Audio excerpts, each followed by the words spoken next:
Pues buenas tardes a todos. Vamos a continuar con nuestra segunda clase de conceptos básicos. En este momento deben ustedes estar viendo la pantalla y se debe estar grabando la sesión para, bueno, pues si ustedes necesitan verla nuevamente o si se perdieron la sesión, por favor coméntenle a sus compañeros que pueden verla de nuevo desde mi canal de YouTube. Entran a YouTube, escriben Himmer Cervera y pueden encontrar mi canal. Si no, de todas formas yo les hago llegar el link. Ok, bueno, vamos a continuar con esta parte de conceptos básicos. La clase pasada, ¿qué fue lo que vimos? En la clase anterior, bueno, hicimos una introducción de algunos de los conceptos más comunes y básicos de la seguridad informática. Nos quedamos, si mal no recuerdo, hasta el tema de autenticación. Vamos a continuar con esos temas. Vimos algunos conceptos básicos, voy a recorrerlos de prevención, detección, análisis, cómo implementar algunas políticas de seguridad, por qué es importante la seguridad física, la seguridad operacional, qué es un ataque a la seguridad, qué es un mecanismo de seguridad. Solamente para retomar, porque eso es importante, recuerden que los servicios de seguridad son aquellos servicios que ofrecen los sistemas, como por ejemplo la privacidad de los usuarios, la anonimidad, la confiabilidad, la integridad de la información. Y para alcanzar esos servicios de seguridad necesitamos de mecanismos de seguridad, uno o la combinación de varios mecanismos, como son la inscripción de llave pública, las firmas digitales, puede ser también control de acceso, etcétera. Esos son los mecanismos de seguridad que me brindan servicios de seguridad en un sistema computacional. También vimos la definición de un intruso, de un atacante, que pues acordamos que llamar intruso, atacante, hacker, para fines de nuestro curso, todo eso es lo mismo. Vamos a llamar atacante a aquella entidad que intenta crear o explotar una vulnerabilidad en un sistema. Y existen dos tipos básicamente, pasivos o activos. Pasivo es aquel que solamente está husmeando, por decirlo de alguna forma, o solo está monitoreando la actividad de la red para recopilar información y no modifica nada de la información. Sin embargo, existen atacantes activos, los cuales sí modifican la información y sí hacen cambios o se roban información para que no llegue a su destino final. Esos son los atacantes activos. Y bueno, vimos muchos de estos servicios, vimos que es anonimidad, autenticación y vimos algunos métodos de autenticación, como por ejemplo el intercambio de información que se conoce como un protocolo de handshake o challenge response, en el cual entre las entidades de un sistema se van enviando mensajes para establecer que la comunicación sea correcta. Y lo más común es que al finalizar el usuario tenga un token de autenticación que le va a permitir entregárselo a otras entidades del sistema para poder continuar con la comunicación. Vimos otro mecanismo muy antiguo que se llama Kerberos, que es un mecanismo de autenticación en el cual pues es como un guardián que está validando o entregando certificados para que los usuarios puedan acceder a diferentes módulos de un sistema informático. Bueno, vimos también que se utilizan certificados, los factores de autenticación o multifactores de autenticación, que recuerden, lo más común ahora, para identificarme o para autenticarme, mejor dicho, necesito más de un factor, como puede ser mi login, contraseña, una tarjeta e incluso información. La última vez que envié de una casa de cambio, un exchange que se llama Binance, envié criptomonedas a otra que se llama Bitso, me pedían tres factores de autenticación. Uno, me pedían me pedían que yo obtuviera un código de un correo electrónico. Obviamente me tengo que logar en el correo electrónico, ese sería el primer factor. Dos, obtener el código. Tres, me pedía además un código que genera Google Authenticator, que es una herramienta para generar códigos que duran 2, 3 minutos. O de hecho, ese dura creo que como un minuto nada más. Ahí ya tienen tres factores, pero además me tengo que loguear a mi teléfono, esa sería la cuarta, y cinco, me tengo que loguear a la aplicación. Entonces, fíjense, para que yo pueda enviar criptomonedas de mi teléfono celular, usando la aplicación de Binance, a la aplicación de Bitso, por ejemplo, yo tengo que tener 5 factores para autenticarme utilizando ese mecanismo. ¿Sale? Entonces, a ver, déjenme chance porque alguien me está mandando un mensajito acá a la red. Vamos a ver.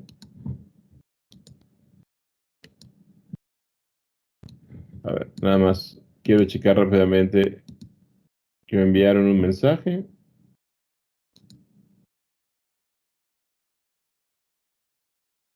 Ok. Bueno, solo me están avisando que alguien no se puede conectar, no importa. Recuerden que la sesión va a estar grabada y la pueden descargar y ver nuevamente. Entonces vamos a continuar. Bueno, entonces nada más retomando el tema, recuerden, entonces fíjense cómo ya no es uno o dos factores de autenticación, sino son múltiples herramientas que necesito para autenticarme y poder hacer una transferencia utilizando mi aplicación móvil. Bueno, los más comunes en las empresas para autenticarse son utilizando una tarjeta que seguramente habrán visto, por ejemplo, en las películas, cuando alguien llega a un edificio, pues su tarjeta le permite autenticarse y tener acceso a diferentes áreas de un edificio, el cual puede ser solamente un piso, un departamento, etcétera, ¿no? Entonces, esa es otra forma. Bueno, vamos a continuar ahora con el tema del día de hoy. Vamos a ver, de nueva cuenta alguien me está enviando otro mensajito. Dejen nada más checo para que no les pase yo bola.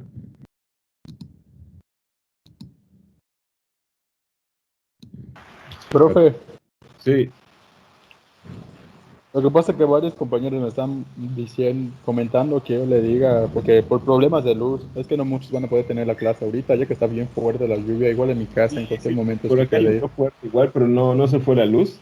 De hecho, se les iba a decir porque a veces se nos va la luz aquí en la calle y es muy común. En el medio se nos fue 3 veces. Así que si ven que me desconecto de manera abrupta, pues ya saben por qué. Díganles que no se preocupen, que luego pueden ver la sesión. Esa es la idea de grabarla. Entonces, pero que sí, por favor, que la revisen. ¿Sale? Bueno, vamos a continuar con Vale, el profe, tema. gracias. Sale. Es autenticidad. ¿Qué es autenticidad? ¿Cuándo algo es auténtico? Cuando estamos seguros de que es verdadero o que es seguro, que es original. Por ejemplo, si lo traspasamos a algo o en la ropa, por ejemplo, unos tenis Nike originales, sabemos que esos tenis son de la marca y son directamente de la fábrica y cumplen ciertos estándares de calidad.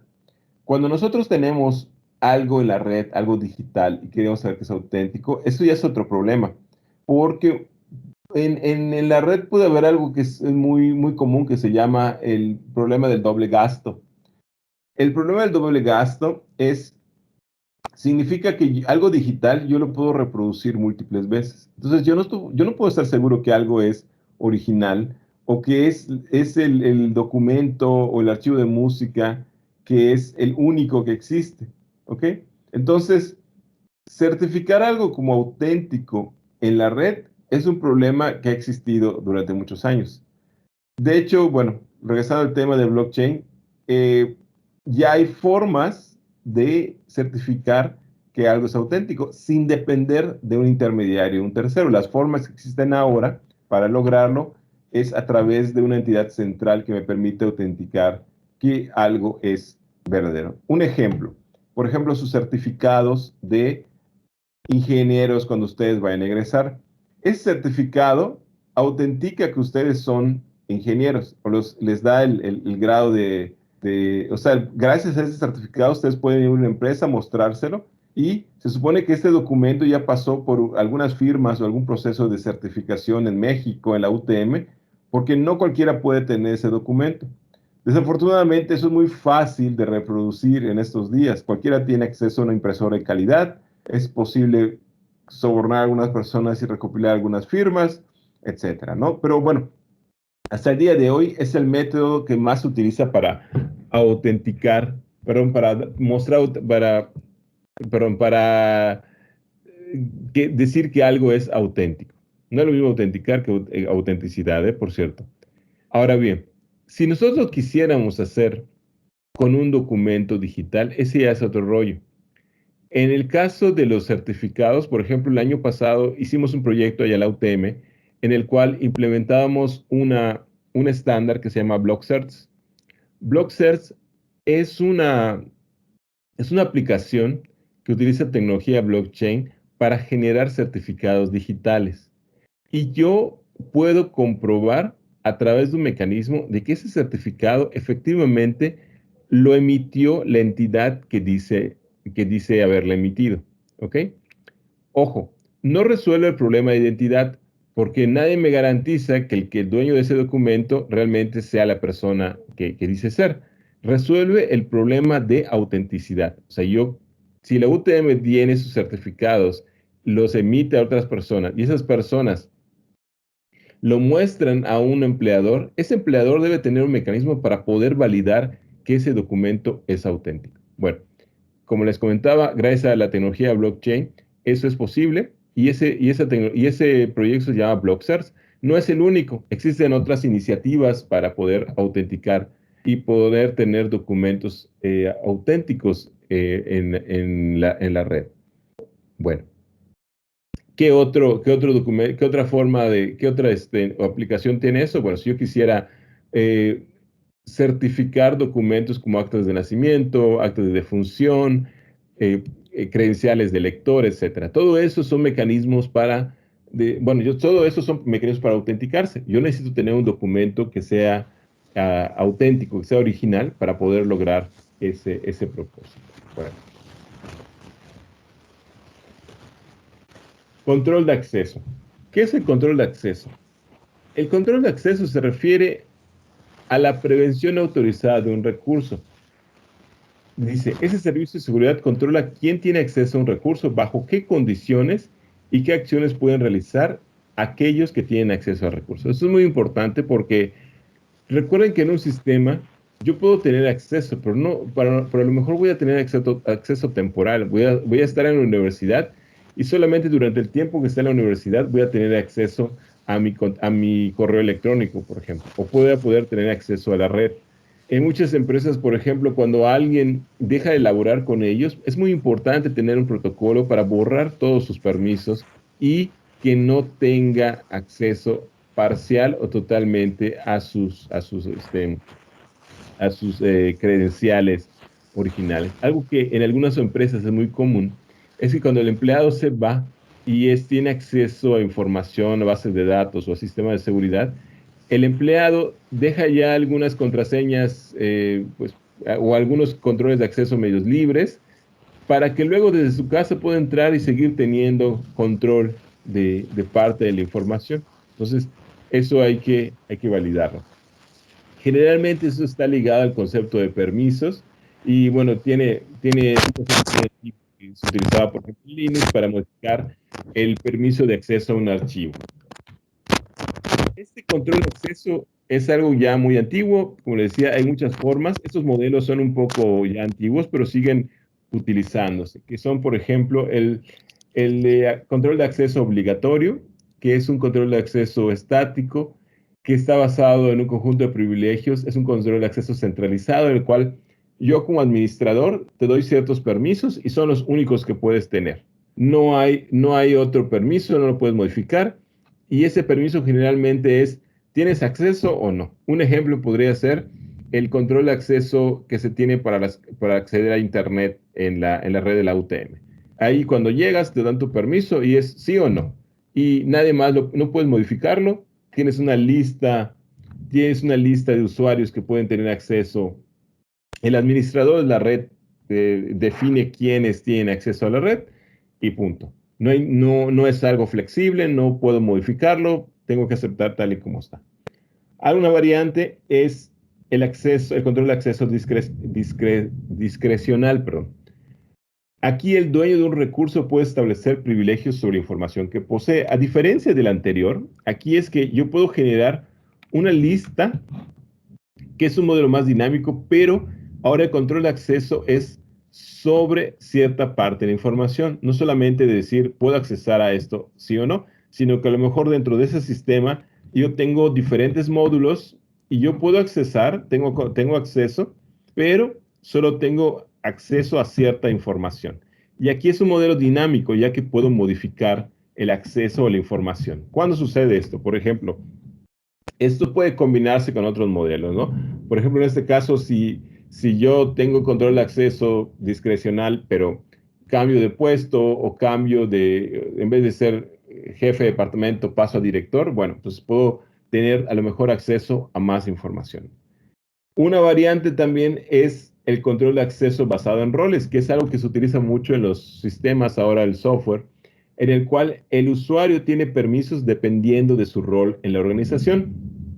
Por ejemplo, si yo soy un profesor, yo puedo hacer yo tengo ciertos privilegios en algún sistema, como por ejemplo el SIGEAT o algún sistema o en el Office, etcétera. Ustedes como alumnos tienen ciertos permisos. Aquí el control de acceso se da al rol, no a la persona. ¿Ok? Se puede combinar, por ejemplo, en el sistema SIGEAT que tenemos hecho en la universidad, el maestro Eduardo Moreno lo diseñó de tal forma que además de tener un control de acceso por roles, el sistema me permite asignar algunos permisos especiales. ¿Por qué? Porque, por ejemplo, yo tengo el rol de coordinador en la universidad, pero también soy profesor. Entonces, a lo mejor necesito algunos permisos que no le darías al coordinador, pero sí debería tener el profesor o el tutor. ¿Ok? Entonces, son variantes. A mi juicio, cuando ustedes diseñen un sistema, tienen que ustedes ver qué es lo que más ajusta a la organización. Bueno, este tema es bien importante, el de confidencialidad. La confidencialidad es un servicio de seguridad muy importante que generalmente damos por hecho, pero no siempre es así. Generalmente asumimos que toda la información es viaje encriptada. Ese es un primer error. El primer error, pensamos que toda la comunicación y toda la información es confidencial. Y el segundo error es que pensamos que por estar cifrado, ya todos los problemas de seguridad han sido resueltos. Y esas son dos mentiras. Vamos con el primero. El ejemplo que les di la clase pasada es el de WhatsApp. ¿Qué sucedía cuando apenas unos años, creo que unos 5 años, la comunicación entre dos pares utilizando WhatsApp no estaba cifrada? ¿Qué significaba eso? Que la información viajaba en lo que se conoce como texto plano. Tal cual yo escribí el mensaje, viajaba a otra entidad y alguien con una antena que interceptara esa comunicación podía ver el contenido de ese mensaje. ¿Ok? Más adelante se dieron cuenta de esa falla en la seguridad, cifraron la comunicación y ahora ya tiene lo que se llama confidencialidad en la conexión, perdón, en la comunicación. Perdón, se escuchan ruidos que ya está lloviendo por acá y ya está un poquito fuerte. Entonces voy a tratar de ir rápido para que no se meta mucho ruido. Entonces el primer error es asumir que toda la información, toda la comunicación es confidencial y eso es un error. La confidencialidad no solamente es en la información que viaja, sino además tiene que haber confidencialidad en la conexión, ¿ok? Tiene que haber confidencialidad en todo el tiempo que exista comunicación entre dos usuarios. O sea, me refiero a que cuando una persona se comunica con otra, también se debe ofrecer confidencialidad en esa comunicación. O sea, no cualquiera debe saber quiénes se están comunicando, a qué horas se están comunicando, o qué conexión, mejor dicho, se está estableciendo. Una variante que se debe de complementar es la confidencialidad en la comunicación. Está mal eso de sin comunicación, en la comunicación. Y aquí es cada bloque de datos que viaja en la red. ¿Se acuerda del modelo OSI de la red? En el cual hay una capa de red en la cual se dedica a estudiar los bloques de datos o se empaqueta la información para que viaje en bloques. Bueno, cada bloque de datos que viaja tiene que ofrecer confidencialidad a los usuarios, ¿sí? Entonces, esa capa de red tiene que tener implementada algunas medidas de seguridad para cifrar o encriptar cada bloque de datos. Obviamente, eso es relativamente fácil porque existen los algoritmos, pero tiene un costo en la red, ¿sí? Ofrecer esos servicios de confidencialidad no es gratis, ¿no? Hay un costo de performance o rendimiento de la red. Eh, bueno, algo también muy importante es la confidencialidad selectiva. No necesariamente cuando yo quiero revelar algo de información, tengo que revelar todos los datos. Por ejemplo, si yo voy a un antro y quiero revelar que tengo más de 18 años, ¿qué es lo primero que hago? Muestro mi credencial de lector, que es la forma en la cual nos autenticamos hoy en día. Sin embargo, la información que estoy mostrando deja de ser confidencial, porque el cadenero, que no conozco, es una persona que ni siquiera sabemos con quién está coludida, por ejemplo, tiene acceso a mi dirección y además puede saber mi edad, porque yo lo único que necesito demostrarle es que tengo más de 18 años, pero no tengo por qué decirle si tengo 19 o si tengo 30 años. No tengo por qué decirle mi tipo de sangre, si soy casado, si soy casada, si tengo hijos, si trabajo en algún lugar. ¿Me explico? Entonces, cuando tenemos esas credenciales en papel, lo único que estamos haciendo es revelar más información que no necesitamos revelar. Ese es un ejemplo. Otro ejemplo sería el que les dije hace un momento de Blocksearch, es un documento, luego les hago una demostración para que ustedes vean cómo funciona, ¿no? Es un documento en el cual yo te digo si esta persona fue alumno o no fue alumno de la universidad, pero no tengo por qué decirte ningún dato más, ¿ok? No tengo por qué decirse su promedio. Si el usuario no quiere revelar su promedio, tampoco te lo tengo por qué revelar. Por ejemplo, otro caso, en algunas empresas está prohibido pedir un currículum y que te lo envíen con fotografía. ¿Por qué? Porque tu color de piel, tu religión o tu aspecto físico no debería ser una condicionante para que te den el trabajo o no. Entonces, existen actualmente sistemas computacionales y criptográficos que te permiten revelar cierta información. ¿Ok? Entonces, ¿qué sucede? De hecho, hay un término, estoy tratando de recordarlo ahorita, perdón, se me olvidó. Es el de... Perdón, se me fue el término. Hay un término de seguridad que está muy de moda, que el cual tú revelas parte de la información y eso se le conoce como confidencialidad selectiva. Otro tipo de confidencialidad es el tráfico. Yo tengo que ofrecer protección a todo lo que pueda aprenderse de un flujo de datos o de comunicación entre dos pares. ¿Qué significa esto? Recuerden que el solo hecho que yo pueda establecer que dos usuarios se estén comunicando, ahí ya tengo yo una falla en la seguridad. Esa comunicación, el tiempo que se comunican, la información que comparten, con qué frecuencia la comparten, a qué hora la comparten, ¿sí? Todo eso debe de permanecer confidencial para los usuarios. No es algo fácil, ¿eh? ¿Sí? No, oye, lo digo aquí muy, muy rápido, pero no es algo fácil. Existen mecanismos que lo hacen, pero el problema es que cada uno de esos mecanismos y cada una de esas problemáticas que se resuelven, o mejor dicho, cada solución que implemento, también puede abrir un nuevo panorama de vulnerabilidades. ¿Ok? Entonces no es tan fácil ofrecer todo este tipo de confidencialidad. Vale, bueno, entonces tenemos que la confidencialidad de los sistemas computacionales actualmente es muy importante. Bueno, otro concepto muy importante de seguridad es la disponibilidad, y es algo que a veces no tenemos en cuenta, pero imagínense que nosotros no tengamos disponibles todo el tiempo nuestros sistemas. Un ataque no necesariamente se enfoca en modificar o revelar información en la comunicación o revelar la información de los que se están comunicando. Simple y sencillamente, con interrumpir esa comunicación, con eso ya se puede decir que estamos bajo ataque. Una de las formas más comunes es a través de un ataque de Denial of Service o DOS.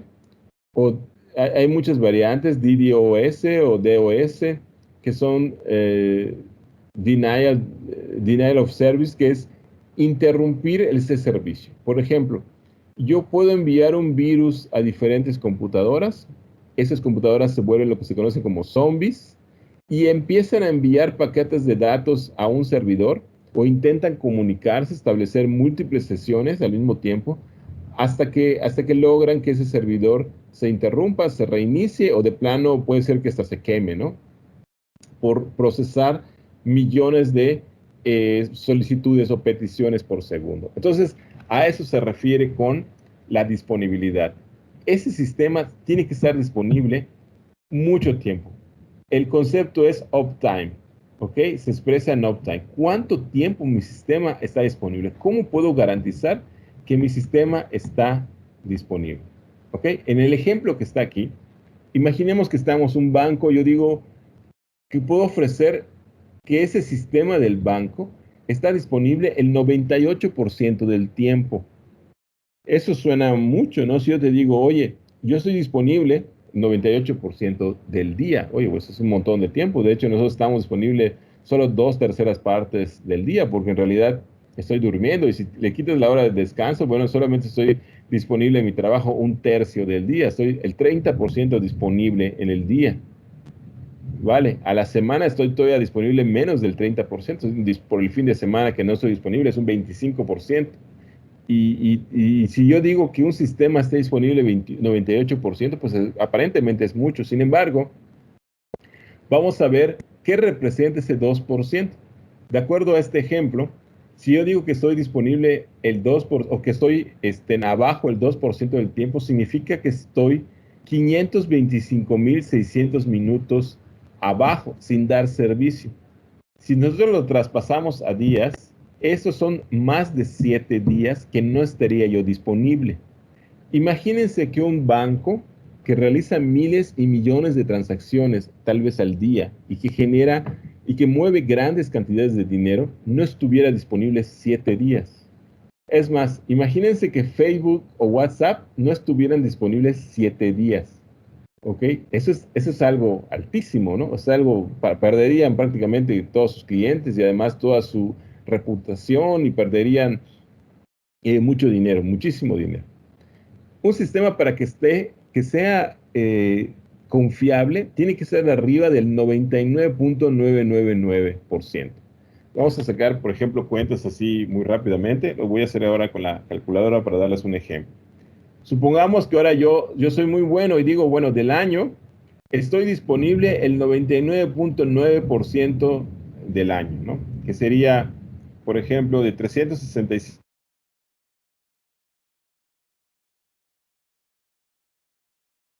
¿Pueden ver las diapositivas de disponibilidad? Ahora sí. Ok. Bueno, vamos a continuar.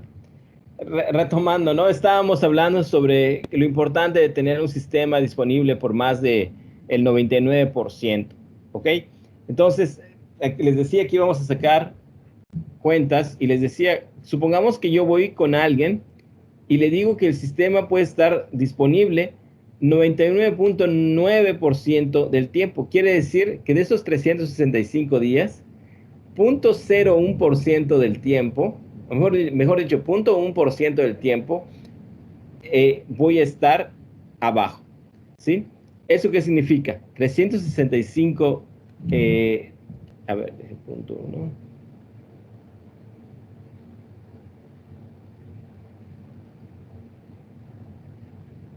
A ver, permítame un segundito.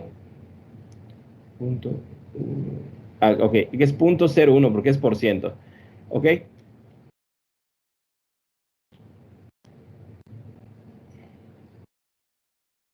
Si yo garantizara que es 99, si yo garantizo que un sistema está arriba 99.9% del tiempo, quiere decir que al día yo voy a estar abajo aproximadamente 8 horas, o sea, una jornada laboral. Esto igual, como lo hemos dicho, eso es inadmisible. Un sistema tiene que estar disponible arriba del 99.999% del tiempo para que yo pueda garantizar que ese sistema es confiable. ¿Ok? Entonces, esto significa obviamente una gran pérdida de dinero. En resumen, un ataque no necesariamente tiene que descifrar o tiene que vulnerar la seguridad del sistema. Solamente con interrumpir que ese sistema esté disponible para los usuarios, con eso puede causar mucho daño para la organización. Bueno, tenemos otro tema muy importante que es la integridad. La integridad significa que la información llega al receptor tal y cual la envió la entidad emisora. Por ejemplo, si yo envío un correo electrónico, yo nunca me doy cuenta ni me importa, pero yo estoy garantizando que lo que escribí y cómo lo escribí, y además todo lo que agregué al mensaje, como un attachment o una imagen, etcétera, todo eso llega tal cual a los usuarios finales. Los datos no deben contener información adicional, ni ser modificados, ni borrados o retransmitidos. A eso se llama integridad de la información. La información llega tal cual, sin más ni menos. Si hace falta un bit, si hace falta unos caracteres, quiere decir que la integridad no se cumple. Bueno, privacidad. Ya habíamos hablado un poquito de esto en la sesión pasada. ¿Qué es la privacidad? La privacidad es la protección de los datos de los usuarios. En muchos países fuera de México, este es un tema muy controversial y que se atiende mucho. Desafortunadamente en México no tenemos la cultura de cuidar nuestros datos personales. Pero en muchos países, sobre todo en Europa y en Estados Unidos, la gente cuida mucho su información, no quiere que se revele. Y eso es algo con lo que se han hecho millonarios empresas como Google, Facebook, Amazon, porque no solamente es la cantidad de información que transmite, sino que transita a través de sus servidores, sino todo lo que aprenden de esos usuarios. Cuando yo me refiero a privacidad, quiere decir que yo no debo revelar ninguna, no solamente mis datos personales, mi identidad, sino también mi comportamiento. En algunas películas, y también es muy común, he visto que, por ejemplo, ponen a un ladrón que cuando quiere aprender cuándo una persona va a estar en casa o a qué se dedica, registra su basura. Registrando la basura, esta persona, por ejemplo, puede darse cuenta si el que habita es un hombre o una mujer, si esta persona tiene hijos, no tiene hijos, está casada, no está casado, si ya fue al súper, aproximadamente ver la calidad de los productos que tira a la basura, cuánto gana. ¿Me explico? Entonces, ahí esa persona ya está husmeando en la privacidad de otra, solamente con recolectar información de los productos y de la basura que desecha, que alguien desecha.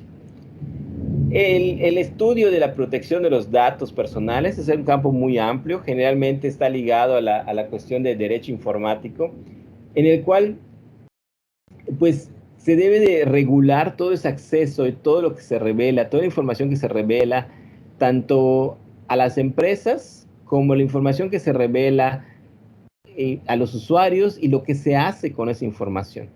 Por ejemplo, las farmacéuticas hacen muchísimo dinero revelando información de los padecimientos de los usuarios. Entonces, en muchos países, obviamente eso no es ético. Si ustedes, por ejemplo, entran a un sitio web, ahora mismo te dice si te preguntas si quieres que las cookies se mantengan, si quieren que tu información se revele, se comparta, etc. Entonces, la privacidad también es todo un tema en el área de seguridad. Otro concepto importante es el de no rechazo. Cualquier sistema computacional seguro tiene que garantizar lo que se llama en inglés la non-repudiation. Eso significa que un emisor o un receptor no niegue haber enviado o recibido un mensaje. Cuando yo le doy a clic a un correo electrónico, yo estoy garantizando que ese correo electrónico salió de mi computadora y no debe haber forma de que cuando le llegue al usuario, ese mensaje aparentemente haya salido de otro equipo o lo haya enviado otra persona. Obviamente puedo interceptar el mensaje y retransmitirlo, pero lo que no puedo hacer es decir que ese mensaje original ha sido modificado, ¿sí? Entonces, eso se le llama no repudio. Por ejemplo, eso es muy importante porque, sobre todo en algunos países, en México creo que sí tiene validez, pero no es tan importante, pero en muchos países un correo electrónico tiene un peso legal. Quiere decir que yo puedo meter a la cárcel a alguien por mostrar evidencia de un correo electrónico. Entonces, imagínense que yo pudiera falsificar un correo electrónico y que alguien diga, bueno, no, es que este correo electrónico llegó, pero fue enviado de otro servidor o de otro usuario. Entonces, si un sistema no puede garantizar eso, puede meter en graves problemas a sus usuarios. Bueno, Retomando el tema de ataques pasivos y activos,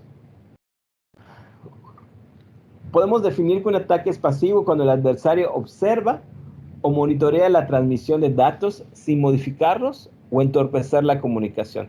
Eso es algo muy peligroso, porque no necesariamente yo tengo que modificar la información para estar haciendo un ataque peligroso. Simple y sencillamente con que yo establezca algún patrón que me dé información sobre la comunicación, y ahí ya estoy llegando a un ataque.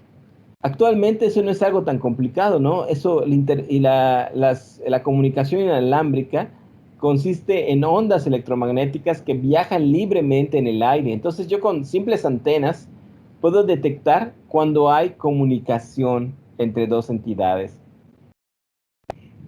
Existen básicamente dos tipos de ataques pasivos, uno que es el revelado de información y el análisis de tráfico. El revelado de información se refiere a que cuando yo estoy interceptando una comunicación, puedo inferir comunicación de quiénes están comunicando, a qué hora, etc. Y el análisis del tráfico es cuando yo puedo inferir información analizando los patrones de comunicación, por ejemplo, con qué frecuencia se comunican, o por ejemplo, yo puedo analizar el tráfico y determinar a lo mejor de una cadena de bloques o de una cadena de caracteres, dónde comienza un mensaje. Porque analizo la información, voy comparando, digo yo, pero en realidad un equipo o un software lo haría, ¿no? Se van comparando los bloques de datos y puedes empezar a obtener información de cuándo se envió, quién lo envió, en qué momento, etc. Y a lo mejor a partir de allá se puede revelar información como una contraseña o un password. Es lo mismo, ¿no? Bueno, dice, análisis de tráfico es un tipo de ataque pasivo y la intención de este ataque es detectar posibles patrones de transmisión. Se puede llevar a cabo a pesar de que los mensajes se encuentren cifrados. Se puede detectar la ubicación de la identidad emisora o receptora. La longitud de los mensajes y la frecuencia también están expuestas. Y eso es algo muy fácil de llevar a cabo con software de monitoreo. Y además es muy fácil de llevar a cabo con cualquier computadora, de hecho, porque todas las computadoras, laptops, en las tarjetas de red tienen un modo que se llama modo promiscuo.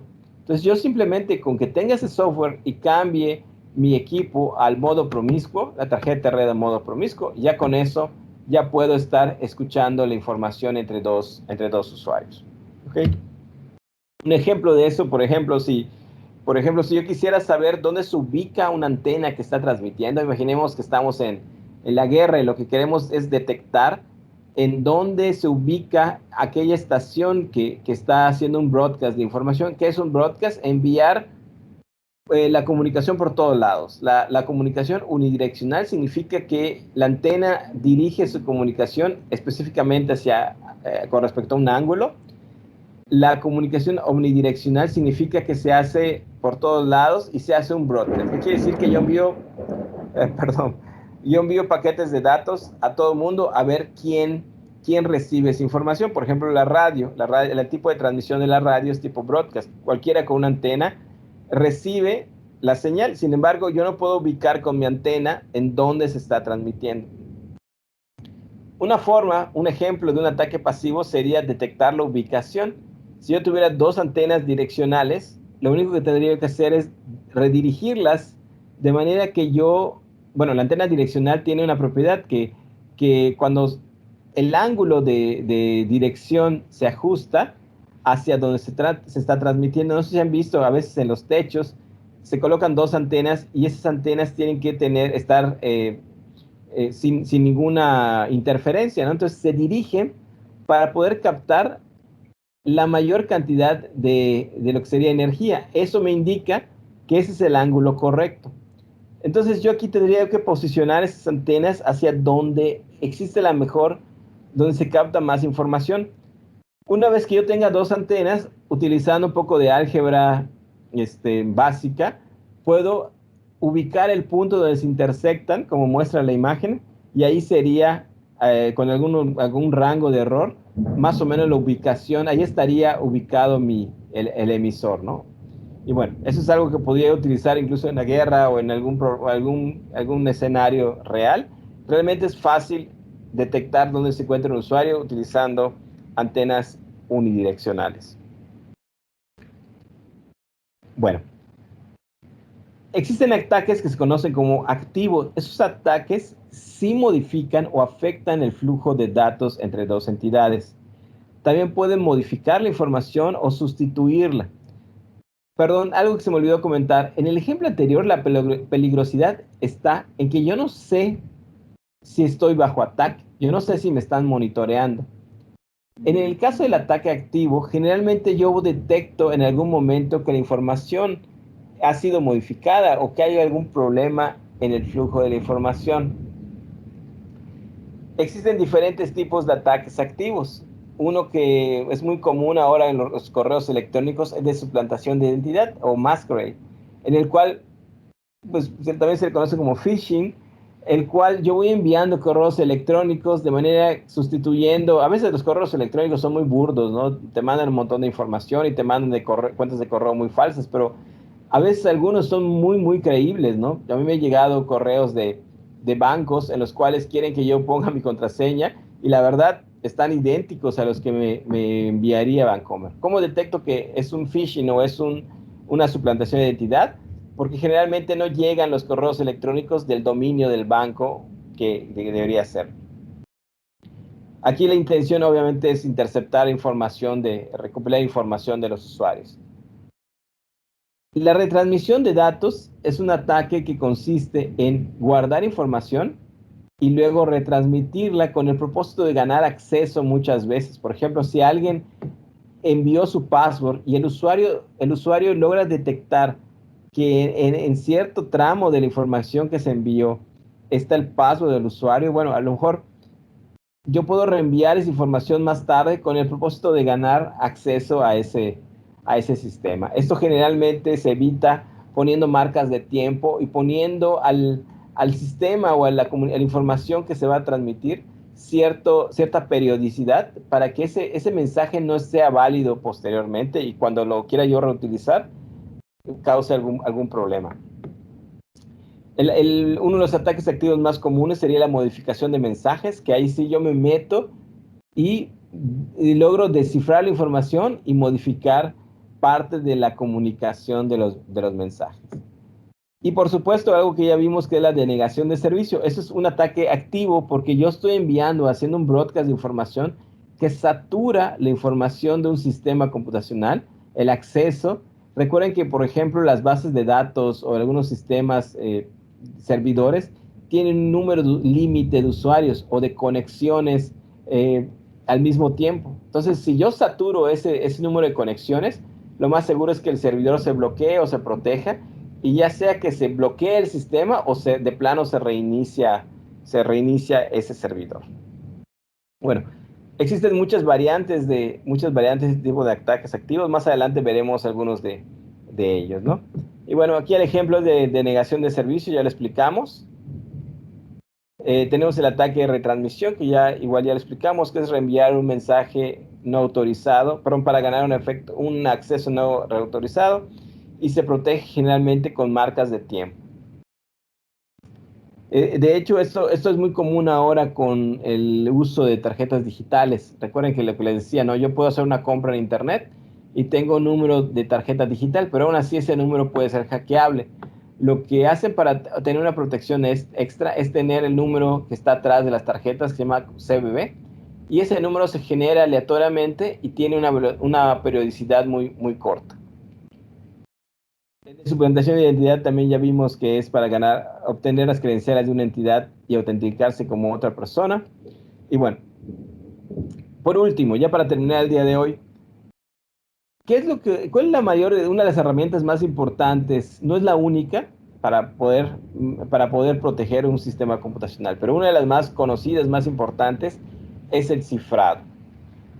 La criptografía se refiere al uso de algoritmos matemáticos para transformar los datos de manera que no puedan ser legibles. Existen miles y muchos algoritmos y muchas variantes de algoritmos de cifrado. Nuestra intención es conocer o estudiar algún algoritmo de cifrado. Generalmente los matemáticos que se dedican a la criptografía tienen un nivel de matemáticas muy elevado y sale del alcance de este curso.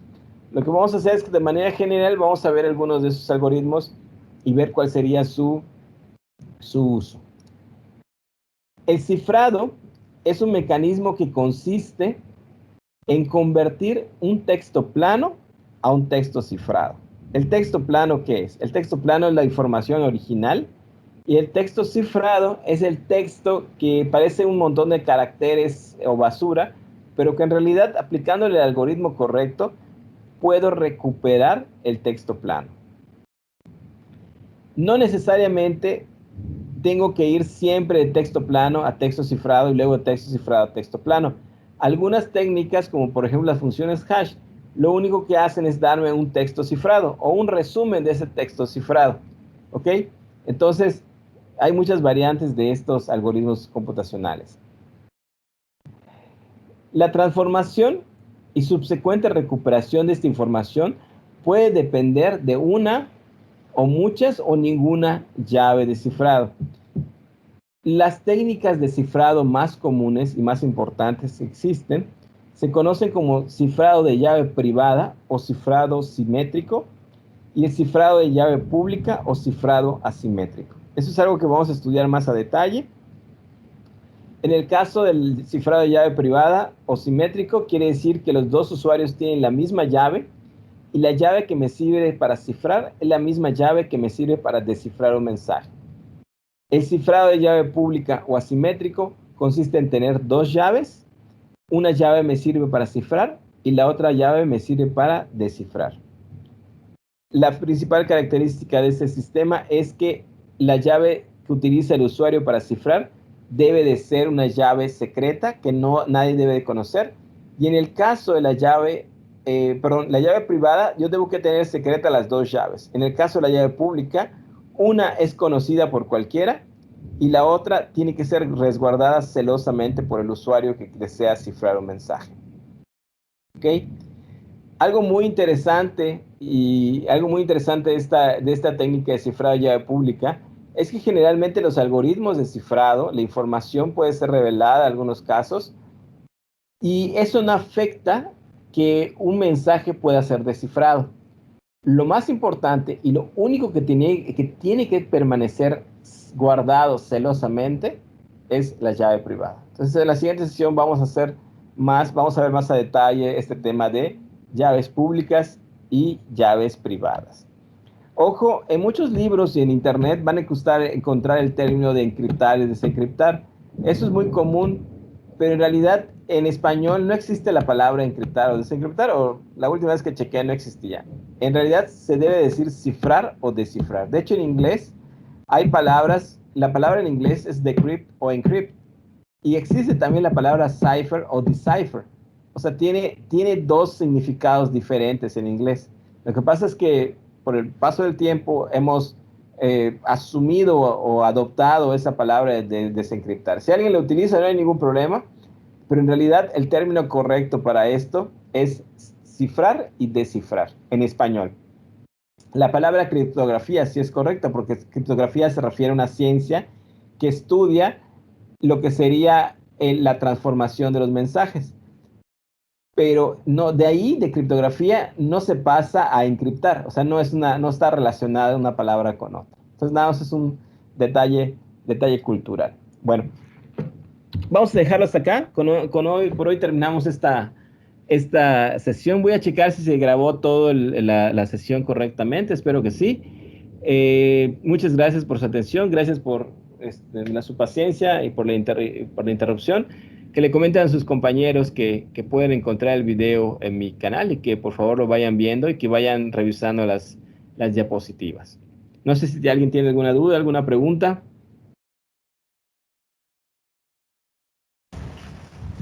Bueno, profe.